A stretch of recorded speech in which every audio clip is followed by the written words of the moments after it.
আজই ডাউনলোড করুন আর এনজয় করুন আপনার পছন্দের শো। কিন্তু আমার এই ভিডিও তো অনেকজন দেখেছে।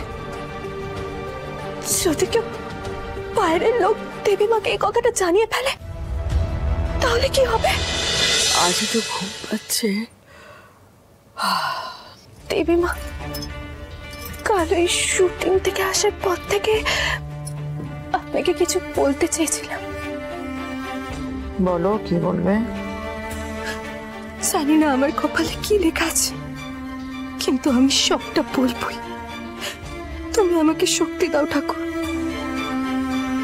দেবীমা কাল ওখানে গিয়ে আমি খুব খুশি হয়েছিলাম।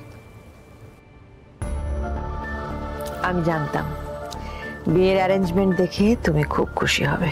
জানেন দেবীমা, কাল সবকিছু ওখানে এত সুন্দর করে সাজানো হয়েছিল, আমার তো মনে হচ্ছিল যেন আমার সত্যি করে বিয়ে হচ্ছে।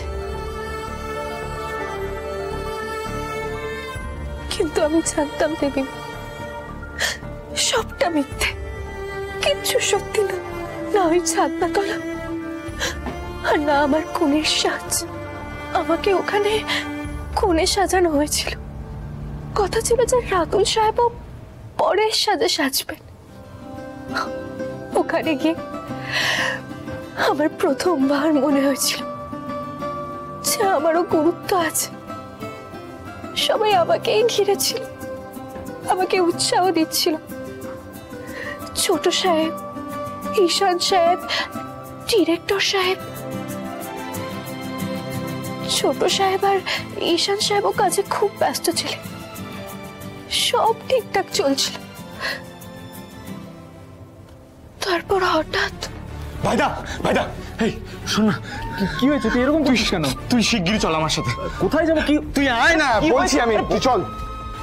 আমি তো ভেবেছিলাম যে শুটিং এও রাতুল সাহেবের সাথে আমার বিয়ে হবে, কিন্তু শুভ দৃষ্টির সময় আমি যখন মুখ থেকে পান পাতা সরালাম, আমি দেখলাম যে পরের সাথে রাতুল সাহেব না, ছোট সাহেব দাঁড়িয়েছিলেন। আমি প্রথমে থমকে গেছিলাম। ঈশান সাহেব আমাকে বললেন যে রাতুল সাহেব একটা দরকারি কাজে গেছে, তাই ওনার জায়গায় ছোট সাহেব পরের সাথে দাঁড়িয়ে আছে। আমার মন কিছুতেই মানতে চাইছিল না। আমি জানতাম যে ছোট সাহেবের সাথে একই মণ্ডপে বসার কোনো যোগ্যতা বা অধিকার আমার নেই। কিন্তু আপনার কথা ভেবে, এই কোম্পানি, ঈশান সাহেব, ছোট সাহেবের কথা ভেবে আমি নিজেকে আটকাইনি দেবীমা। আমার নিজেকে খুব অপরাধী মনে হচ্ছে দেবীমা, কারণ আপনি এসবের ব্যাপারে কিছুই জানেন না। আমার মন বারবার চাইছিল ওই মণ্ডপ থেকে উঠে যেতে, কিন্তু আমি পারিনি দেবীমা। আজ সকালবেলায় বড় সাহেবকে বলেছিলেন যে ছোট সাহেবের জন্য কেমন বউ চান। আমি সবটা শুনেছি দেবীমা। আপনি এই বাড়ির বড় বউয়ের মধ্যে যা যা গুণ চান তার একটাও যে আমার মধ্যে নেই দেবীমা। এই পরিবারে আমি খুব বেমান, আমি জানি। আপনি আমাকে এই পরিবারের একজন মেনে নিয়েছেন, তার কারণ আমি আপনার এই বাড়িতে কাজ করি। আর বাকি 5 জনকে আপনি যেভাবে আগলে রেখেছেন দেবীমা, আপনি ঠিক সেইভাবে আমাকেও আগলে নিয়েছেন। আমার বাবা এই বাড়ির ড্রাইভার, আর আমি এই বাড়ির কাজের মেয়ে। আমি জানি যে আমার কোনো যোগ্যতা নেই, আমার কোনো অধিকার নেই ভাবা যে আমিও এই পরিবারের একজন হতে পারি। কিন্তু আমি জানতাম যে কালকে যে বিয়েটা আমি আর ছোট সাহেব বসেছিলাম সেই সবটা মিথ্যে ছিল। কিন্তু দেবীমা, আমি যে সেই সময় সবটা সত্যি অনুভব করেছি।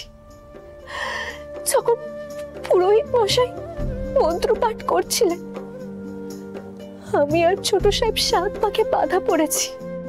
আমি আগুনকে সাক্ষী রেখে শপথ নিয়েছিলাম যে এই সম্পর্কের মর্যাদা আমি দেবই।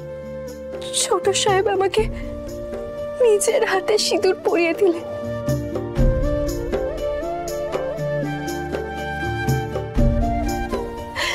এটা আমি মিথ্যে মানবো কি করে দেবীমা?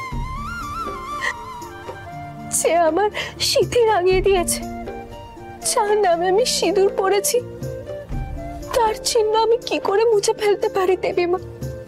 কালকের পর থেকে যে আমি নিজেকে ছোট সাহেবের স্ত্রী হিসেবে মেনে নিয়েছি।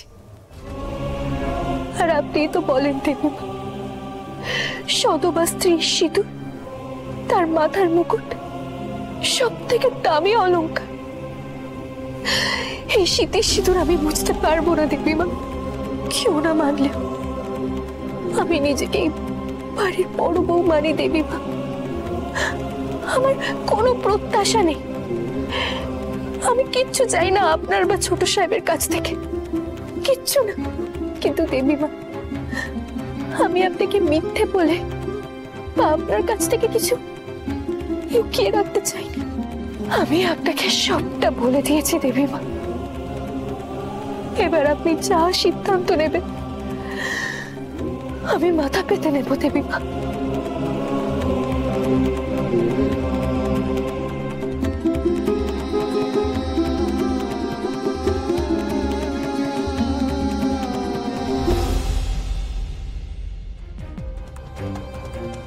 তার মানে এতক্ষণ দেবীমা আমার কোনো কথা শুনছিলেন না?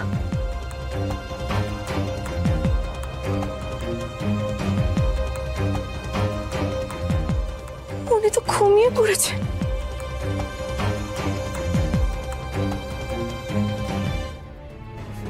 না না, হয়তো এইসব কথা বলা দেবীমাকে ঠিক হবে না। আমি কে আমি যে দেবীমাকে এইসব কথা বলবো? যেখানে ঈশান সাহেব, ছোট সাহেব, ওরা কেউ দেবীমাকে এই কথা জানায়নি, আমি কেন জানাতে যাব? কি অধিকার আছে আমার? না না না, আমি দেবীমাকে কিচ্ছু বলবো না, কিচ্ছু না। আমার কোনো অধিকার নেই দেবীমাকে কিচ্ছু বলার, কোনো যোগ্যতা নেই আমার, কোনো যোগ্যতা নেই।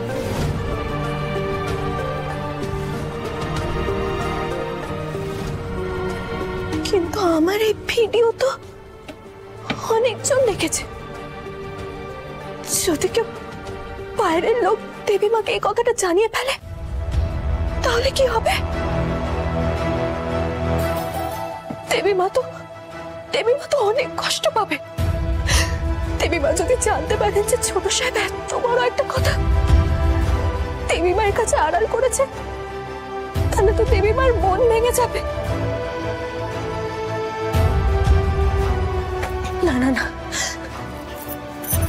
বাইরের থেকে জানার আগে আমাকে ছোট সাহেবের সাথে কথা বলতে হবে, কথা বলতেই হবে।